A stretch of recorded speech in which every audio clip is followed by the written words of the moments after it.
Hello guys, ngayong April 2, 2024. Guys, ito para sa latest update naman natin dito kay ZTE. Yan, ZTE mobile phone. Guys, sa mga naghahanap nga pala ng budget phone dito kay ZTE. Guys, good news kasi ngayong April 2, ito nakapasyal tayo sa kanilang kiosk. At ito guys, may ipapakita ko sa inyo yung kanilang very affordable pagdating sa mga Android phones. Ito, may bagong labas po sila dito. Ito yung isang naka 6 gig. Sorry, ito naka 8 gig RAM. Bali meron siyang 4 plus 4. Tapos naka 64 gig internal storage. Guys, ito napakamura nito guys. Kung ikaw ay naghahanap ng budget phone, ay tamang-tama sa iyo to guys. Itong bago nila na Blade 72S. Sa ngayon guys, ito yung isa sa pinakamura nilang budget phone.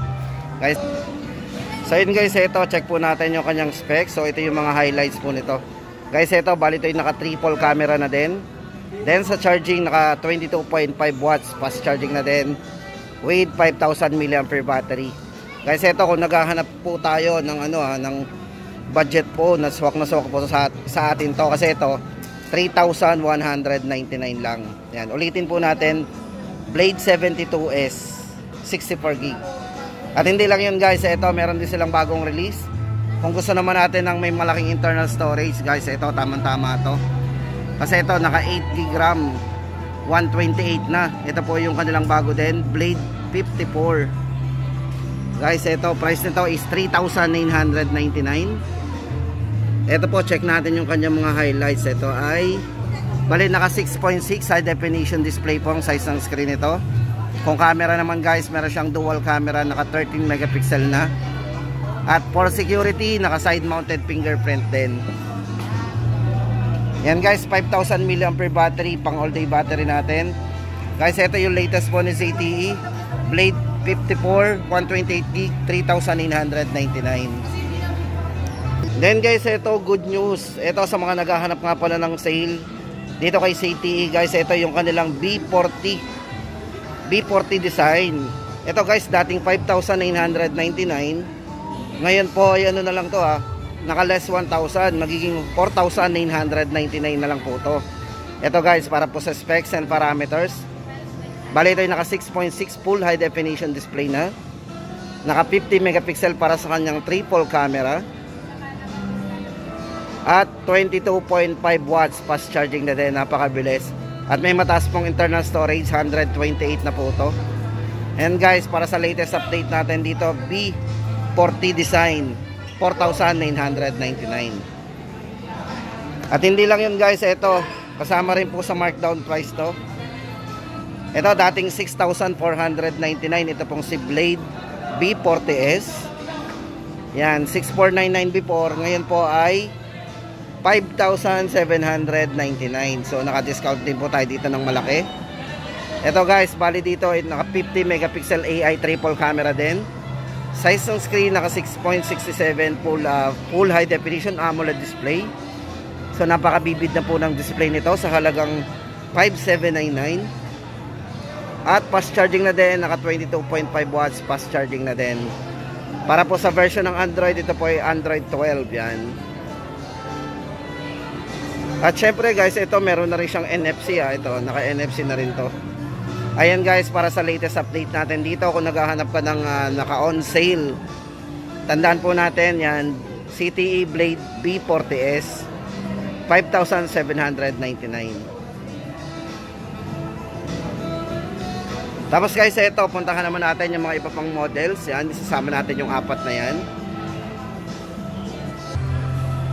Ito guys, check po natin ZTE Blade B40S. Ito po yung pinaka live unit po niya.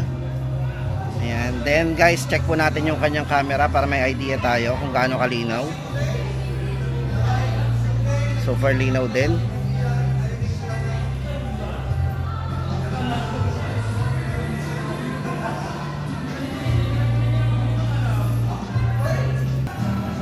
Ito guys, yung discount nyo, ito dating 6,499, ngayon po ay 5,799. Guys, pakicheck na lang po sa pinakamalapit na mga store. Pero dito po yan sa ZTE Lipa. Kung gusto nating ma-avail yung ganitong promo, yan. Check po natin ZTE B40S. Yan, naka 6 gig 128 na po tayo. Tapos Tapos guys, ito good news para doon sa kanilang model na C50s Pro. Guys, ito sa naghahanap ng kanilang pinaka top of the line. Bali ito guys, original price nito ay 43,999. Pero good news kasi tuloy-tuloy pa rin po yung kanilang promo dito. Bali ito ay less 4,000, magiging 39,999. Guys, yan, from 43,999. Then maganda po dito kay Nubia C50s. Guys, ito naka 1 terabyte na po yan. Kung gusto po natin ng may mataas na internal storage, guys, ito 1 terabyte po internal storage nya. Syempre guys, hindi lang yan. Kung mahilig ka sa video, sa camera guys, ito pagdating sa resolution nito guys, ito sa video, ito yung naka 8K resolution. So yan guys, ang dami nating option pagdating sa video. Ito, check po natin yung kanyang video, resolution ng video nya.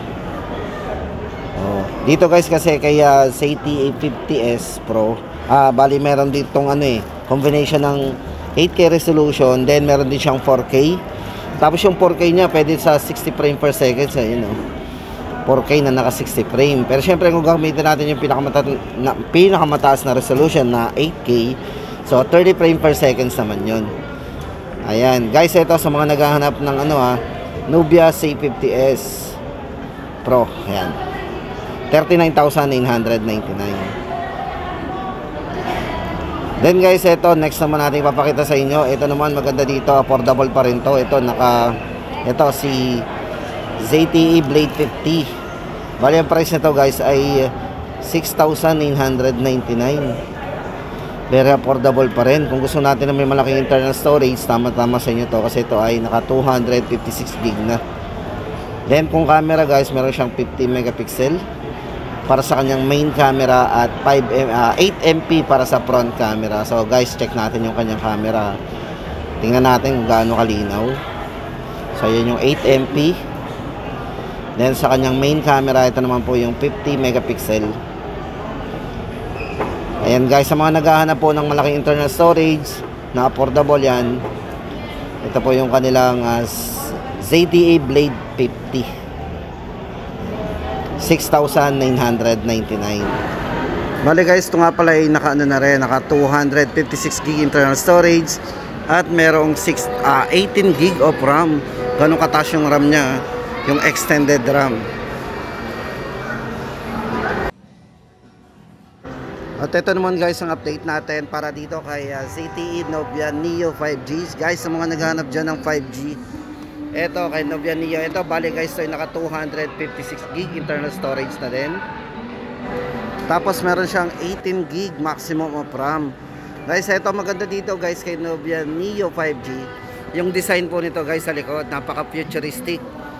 Guys, kung mahilig ka sa design at gusto mo medyo aggressive yung design, ito yan, Nubia Neo 5G.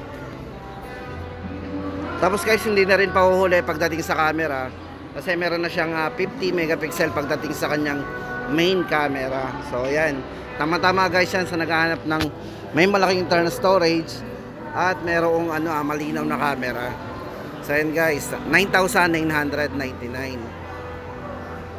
At yan guys ang ating latest update dito kay ZTE Mobile Phones ngayong April 2, 2024.